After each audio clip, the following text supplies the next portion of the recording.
Materi bimbingan keluarga Sakinah Mawaddah Warahmah oleh Ramlan Penghulu Kua Nanggalo. Komunikasi ahli surga dan neraka, suasana batin tergantung kita. Pagi Senin tanggal 11 September tahun 2023 seorang penyuluh agama hadir pagi-pagi di salah satu kantor. Kehadiran beliau mendahului beberapa ASN yang lain. Spontan ASN yang duduk mengatakan, "Pak, ambil absen finger," katanya. Padahal beliau belum jadi PPPK atau AS, wajar sistem menjawab, "Sila ulangi lagi." Diakui memang saat ini ASN menggunakan fingerprint dan abensi pusaka, selesai itu proses berjalan terjadi dialog antara honorer tersebut. ASN, "Tahu nggak pas saya suruh ambil absen?" Honorer, "Tidak Pak, secara kehadiran beliau sangat rajin dan peduli pada tugas, namun sayang untuk periode sekarang beliau belum ditakdirkan, mudahan dalam waktu dekat beliau bisa mendapat takdir yang baik." Sambil bercengkrama terjadi dialog antara keduanya. ASN, "Begini dalam kehidupan ini yang ada dua suasana, ada suasana syurgawi, ada suasana neraka. Bapak pernah dengar dialog ahli surga dan ahli neraka begini ceritanya, dalam Surat Al-A'raf ayat 44, Allah berfirman.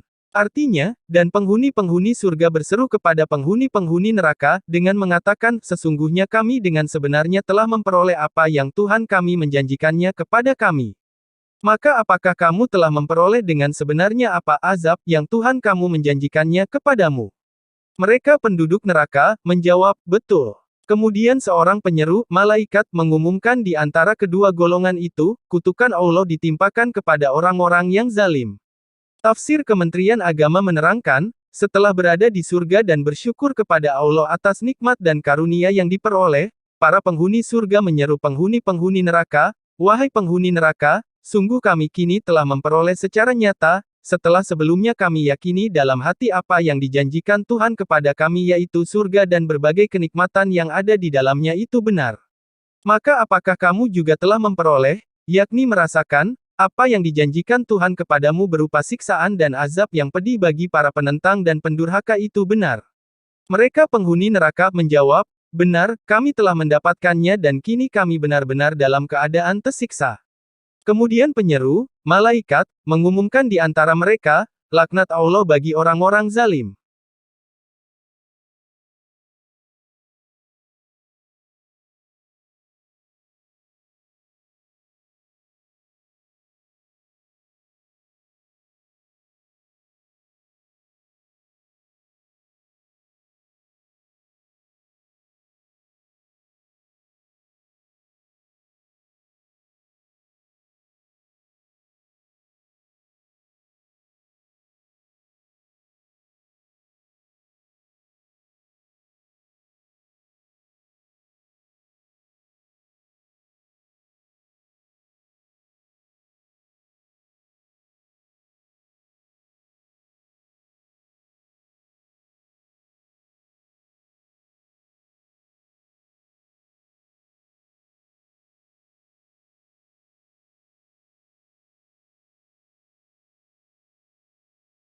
Dialog tersebut memperlihatkan bahwa penduduk surga dan neraka berada dalam suatu media komunikasi dalam tempat yang sama yaitu akhirat pasca kiamat.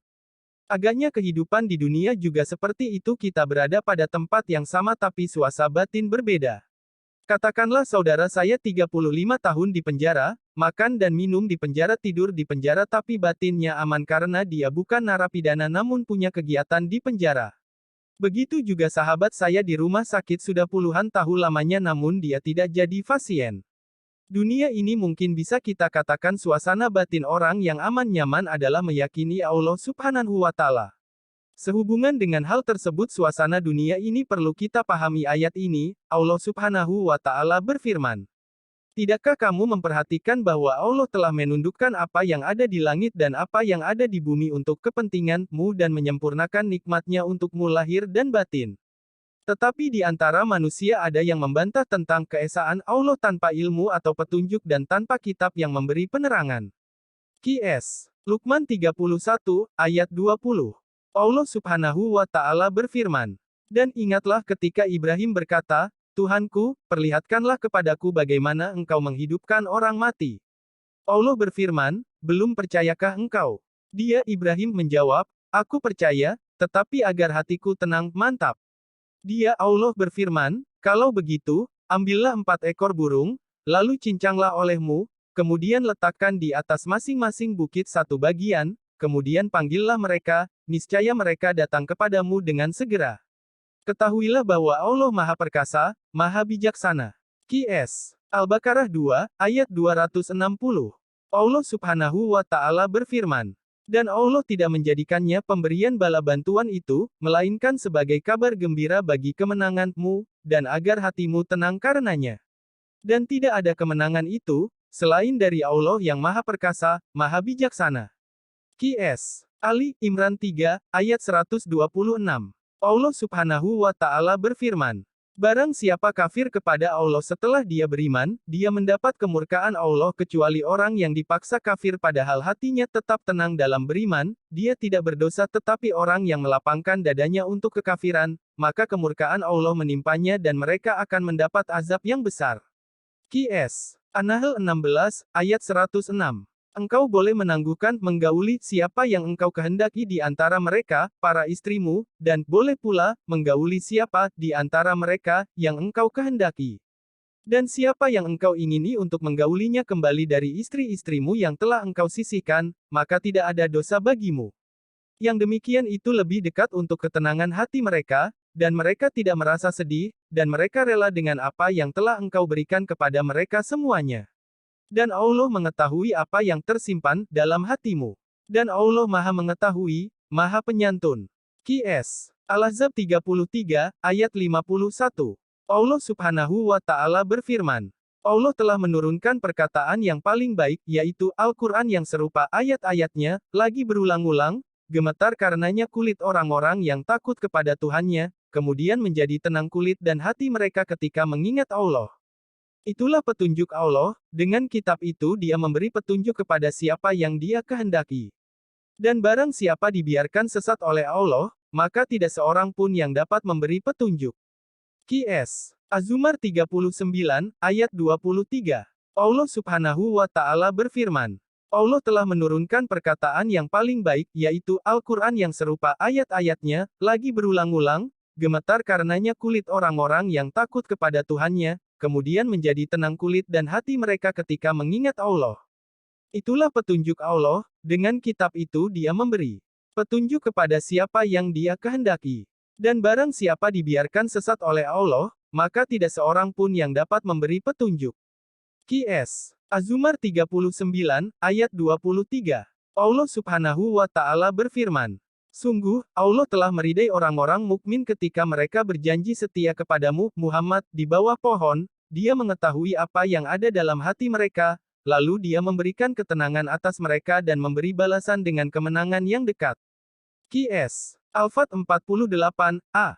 Allah Subhanahu wa Ta'ala berfirman, ketika orang-orang yang kafir menanamkan kesombongan dalam hati mereka, yaitu kesombongan jahiliyah, maka Allah menurunkan ketenangan kepada Rasul-Nya, dan kepada orang-orang mukmin, dan Allah mewajibkan kepada mereka tetap taat menjalankan kalimat takwa, dan mereka lebih berhak dengan itu dan patut memilikinya.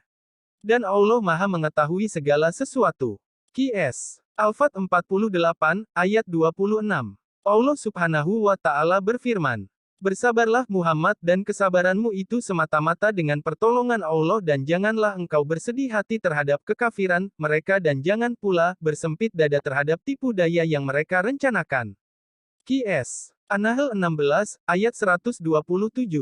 Allah Subhanahu wa Ta'ala berfirman, dan janganlah engkau bersedih hati terhadap mereka, dan janganlah dadamu merasa sempit terhadap upaya tipu daya mereka. Qs. An-Naml 27, ayat 70. Allah Subhanahu wa Ta'ala berfirman, dia berkata, ya Tuhanku, mengapa engkau kumpulkan aku dalam keadaan buta, padahal dahulu aku dapat melihat. Qs. Taha 20, ayat 125. Allah Subhanahu wa Ta'ala berfirman, dan pasti kami timpakan kepada mereka sebagian siksa yang dekat di dunia, sebelum azab yang lebih besar di akhirat agar mereka kembali ke jalan yang benar. Qs. As-Sajdah 32, ayat 21. Bahwa kehidupan tergantung suasana batin termasuk beban yang menimpa rumah tangga dan pekerjaan.